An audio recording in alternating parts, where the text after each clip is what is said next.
In 1999, a $145 million spacecraft just disappeared. As its name suggests, the Mars Climate Orbiter was supposed to monitor Mars's climate from orbit. A line of code should have converted data from imperial units to metric to help keep the spacecraft's orientation correct during flight. But that line of code went missing, and so did the Mars Climate Orbiter.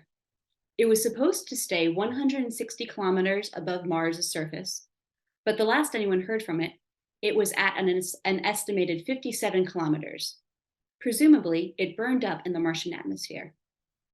In the aftermath, NASA's Jet Propulsion Lab, which was managing the mission, and contractor Lockheed Martin argued over who was to blame. Each had written part of the code. The problem, as my colleague Charles Dwan writes, was that the bug could be said to lie not with either piece of code, but somewhere in between.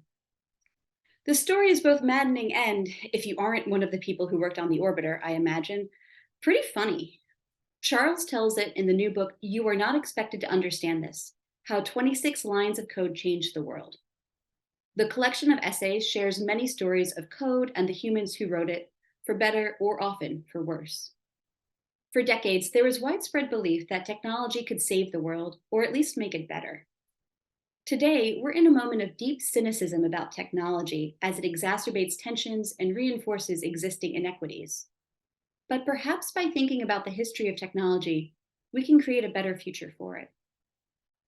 For longer than most of us realize, code has acted as something of a scaffolding in our lives.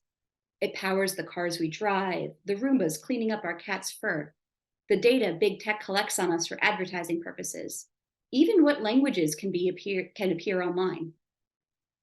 For those of us who don't know our Ruby from our Perl, it can seem like code is almost clinical.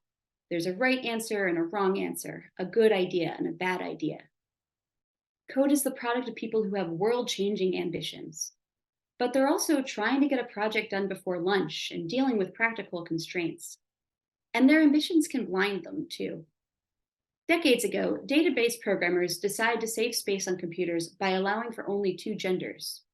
In the 1960s, the US attempted to fight a rising crime by creating the first police beat algorithm. That spawned today's biased law enforcement algorithms. Through these stories, we see how code can be brilliant, sloppy, short-sighted, often all at the same time. Thinking that through shows us how we can do better tomorrow.